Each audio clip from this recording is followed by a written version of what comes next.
Audio 2 यहाँ जो उपलब्ध किया गया है उसे किसी भी क्षेत्र में प्रयुक्त करके सफलता के लक्ष्य तक सरलतापूर्वक पहुंचा जा सकता है। यह प्रवृत्ति जहाँ भी पहुंचेगी सुखद परिणाम उत्पन्न करेगी। उद्योग उपार्जन के लिए चल रहे कारखानों में जहां मालिक मजदूरों के मध्य पारिवारिकता रहती है, वहां धन और यश मिलने में कोई कमी नहीं रहती।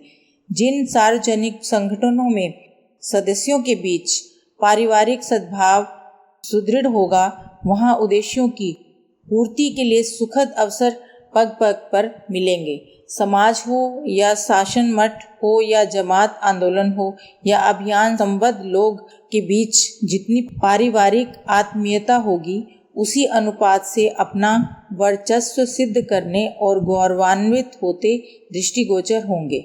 कहने का अर्थ यह है कि पारिवारिकता के वातावरण में ही व्यक्तित्व को ऊंचा उठाने वाले उत्कृष्ट संस्कार उपलब्ध हो सकते हैं, क्योंकि यह कार्य उसी वातावरण में संपन्न हो सकता है जिसमें मनुष्य निवास करता है। परिवार का वातावरण ही वह माध्यम है जिससे उसमें पलने वाले सभी छोटे बड़े प्रभावित होते और बनते ढलते हैं। शिक्षण बाहरी लोग भी दे सकते हैं, पर संस्कार घनिष्ठों द्वारा ही मिलता है। छोटी आयु में यह प्रभाव अत्यधिक मात्रा में ग्रहण किया जाता है, किंतु आयु बढ़ने के बाद भी पारिवारिक वातावरण की प्रतिक्रिया निरंतर होती है और सुख दुख की उत्थान पतन की मनस्थिति एवं परिस्थिति बनाने में असाधारण भूमिका संपन्न होती है।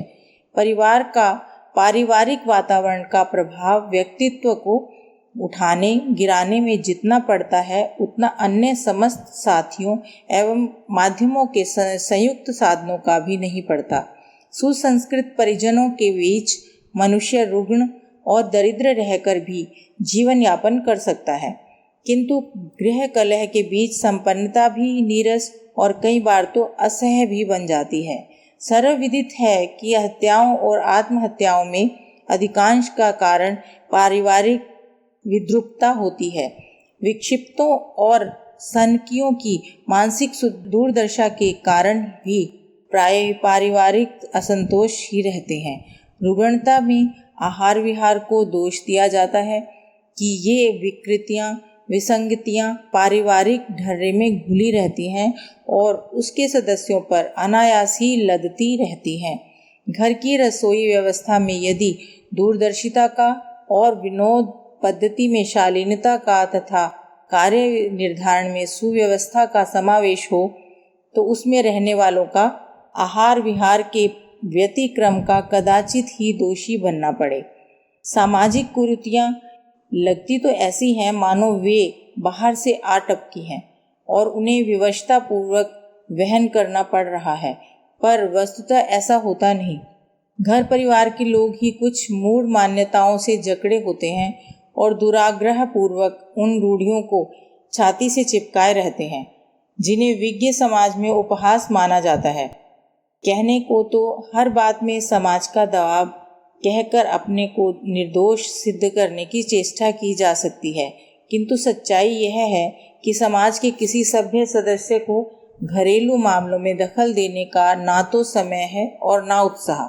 कोई चाहे उस प्रथा को माने या ना माने, बाहरी व्यक्तियों को उसमें कोई खास दिलचस्पी नहीं हो सकती। उथली चर्चा तो सड़क पर होने वाले बंदर के तमाशे की भी होती रहती है। कुप्रथाओं को अपनाने या छोड़ने के लिए हर परिवार पूर्णतः स्वतंत्र है। दुराग्रही अपनी ही मूढ़ मान्यताओं को सामाजिक कुप्रथा कहते हैं और उन्हें करते हुए परंपराओं को दोष देते रहते हैं कि यह आत्म प्रवंचना के अतिरिक्त और कुछ नहीं है। घर का वातावरण दूरदर्शिता अपनाने और विवेक का आश्रय लेने का हो तो आज के विसंगठित समाज में इतनी सामर्थ्य है कि नहीं जो किसी को इस या उस प्रकार का प्रचलन अपनाने के लिए विवश कर सके। अनैतिकताओं के लिए मनुष्य की निजी लिप्साएं और कुत्साएं भी बहुत हद तक जिम्मेदार होती हैं। प्रचलित प्रभावों का ही भी असर पड़ता है, किंतु यदि परिजन उनका समर्थन ना करे, असहयोग एवं विरोध का रुख रखे, तो निश्चय ही वह आवेश हल्का पड़ता जाएगा। एक महिला यदि अपने पति की अनुपयुक्त कमाई से खरीदे बहुमूल्य जेवर, कपड़े पहनने से इनकार कर दे, मिष्ठान पकवान ना खाए और अपने परिश्रम के बदले रूखा सूखा खाए और फटा टूटा पहनकर काम चलाने लगे, तो इतने भर से अनीति की कमाई का घर में प्रवेश बहुत हद तक रुक सकता है। छोटे बच्चे यदि ऐसी दशा में जेब खर्च लेना बंद कर दे और मेहनत मजदूरी करके न्याय अन्न खाने की आकांक्षा व्यक्त करें, तो उपार्जनकर्ता को अपनी रीति नीति के संबंध में परिवर्तन करने के लिए अपने आप विवश होना पड़ सकता है। अनघड़, अशिष्ट, आलसी, दुर्व्यसनी, भीरू, दुराग्रही, दुर्गुणी प्रकृति के मनुष्य ही हर क्षेत्र में असफल रहते हैं। अपंग, असमर्थ रहते हुए भी सद्गुणी सम्मान पाते और स्नेहभाजन बनकर रहते हैं।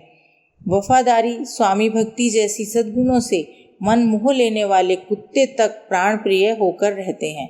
फिर कोई कारण नहीं कि मंद बुद्धि, दुर्बल काय या कुरूपता जैसे कारणों से मनुष्य को उपेक्षित, तिरस्कृत एवं पिछड़ी हेय स्थिति में समय गुजारना पड़े। कुसंस्कारिता ही मनुष्य जीवन का सबसे बड़ा अभिशाप है, जिसके कारण पग पग पर ठोकर खानी और हर दिशा में निराशा, असफलता देखनी पड़ती है। यह अभिशाप विशुद्ध रूप से पारिवारिक अनुदान है। अनघड़ व्यक्तियों के कुकुरमुते कुसंस्कारी परिवारों के कूड़े कचरे में ही पैदा होते देखे गए हैं। अपवाद तो हर क्षेत्र में जब तब उत्पन्न होते रहते हैं। अनीति, दुष्टता और कुमार्गामिता की प्रवृत्तियां असंस्कृत परिवार में ही उत्पन्न होती हैं, प्रोत्साहन पाती हैं। यदि परिवार के वातावरण को सुधारा और परिष्कृत किया जा सके, तो उसमें एक से एक श्रेष्ठ नर रत्न उत्पन्न हो सकते हैं।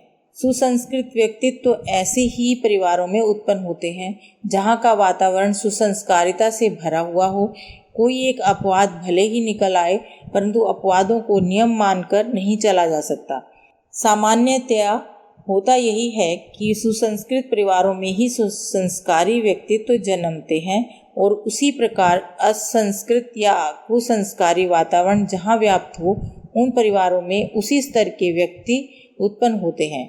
इसलिए परिवारों में यदि उत्कृष्टता का वातावरण बनाया जा सके, ऐसी परंपराएं डाली जाएं जिनमें श्रेष्ठ आचरण की प्रेरणा मिले, तो समाज का अभिनव कायाकल्प होते देर न लगेगी।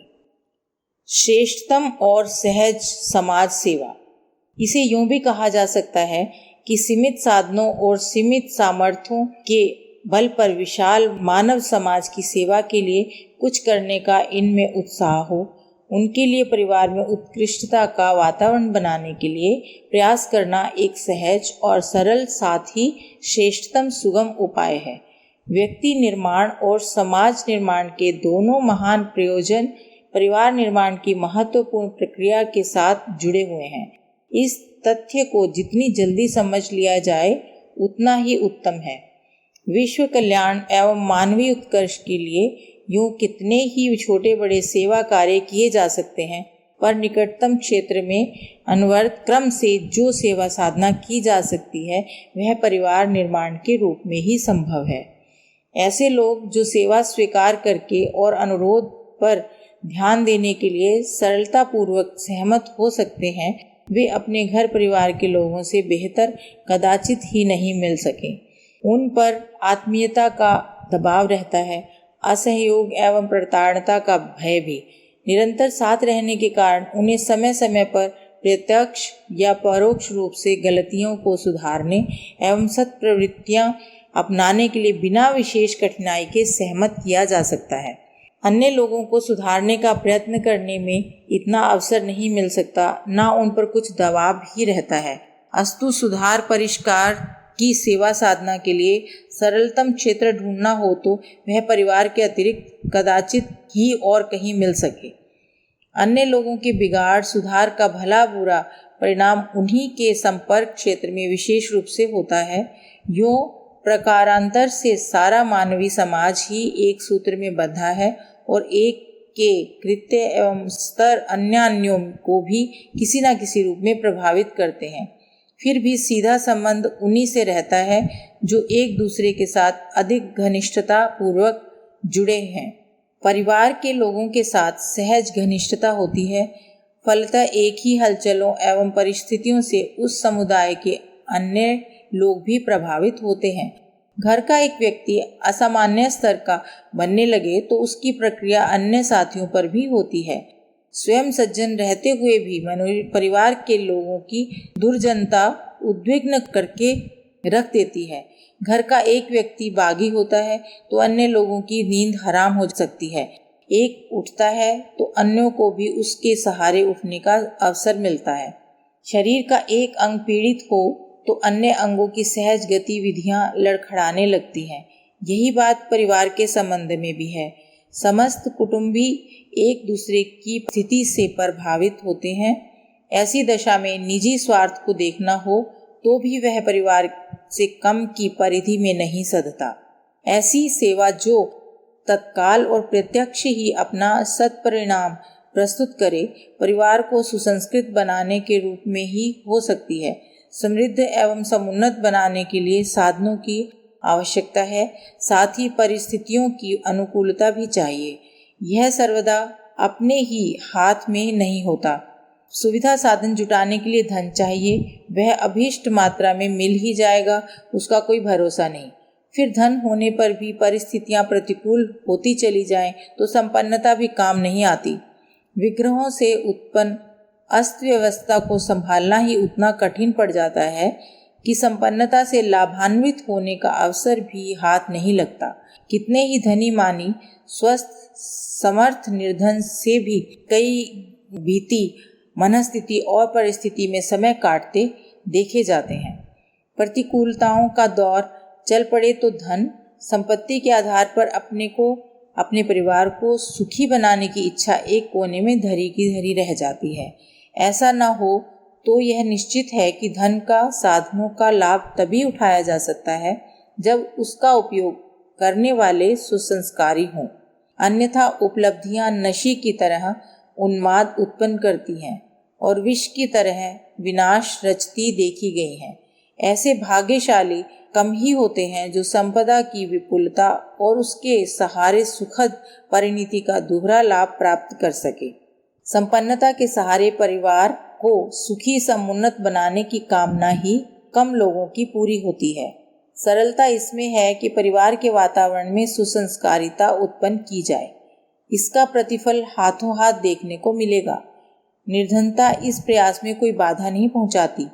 गरीबी के कारण सुविधा साधनों में कमी पड़ती है, परंतु कई प्रकार की कठिनाइयों का सामना करना पड़ता है। इतने पर भी शालीनता के निर्वाह में उस कमी के कारण कोई व्यवधान उत्पन्न नहीं होता। इसी प्रकार परिस्थितियों की विपन्नता सामने आ खड़ी होने पर भी नीति पथ से डगमगाने का कोई कारण नहीं होता। सच तो यह है कि संकटग्रस्त परिवार के लोग एक दूसरे की सेवा सहायता में और अधिक सद्भावना और सहकारिता का परिचय देते हैं। मुसीबत के कारण सदाशयता और अधिक निखरती है।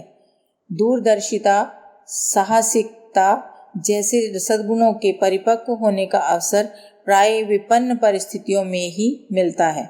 साधनों से सुविधा तो रहती है, दूसरों को चमत्कृत करने का अवसर भी मिलता है। इतने पर भी वे सुसंस्कारिता के संवर्धन में कोई विशेष भूमिका नहीं निभाते। सच तो यह है कि संपन्नता के कारण उसके उपभोक्ता आलस्य, प्रमाद, अहंकार एवं अनेकानेक दुर्व्यसनों में ग्रसित होते देखे जाते हैं, जबकि निर्धनता की स्थिति में वैसे उद्धत आचरण के लिए गुंजाइश ही नहीं रहती। यहाँ संपन्नता विपन्नता की तुलनात्मक समीक्षा नहीं की जा रही है, मात्र इतना कहा जा रहा है कि परिवार को सुसंस्कृत बनाने की सरलता समझी जाए और यह न सोचा जाए कि इस महान प्रयोजन में निर्धनता बाधक हो सकती है। इसी प्रकार व्यस्तता की बहानेबाजी गढ़ना भी बेकार है। परिवार में सत्प्रवृत्तियां बढ़ाने के लिए अलग से समय निकालने की आवश्यकता नहीं पड़ती। सामान्य क्रियाकलापों के बीच ही वह प्रशिक्षण सहज स्वभाव चलता रहता है। महान माताओं ने अपने संतानों को विश्व के ऐतिहासिक महामानवों की पंक्ति में बैठ सकने योग्य बनाया, तो इसके लिए उन्होंने हर दिन कोई नियमित कक्षाएं नहीं चलाई और ना किसी अतिरिक्त प्रयोगशाला में ढलने भेजा।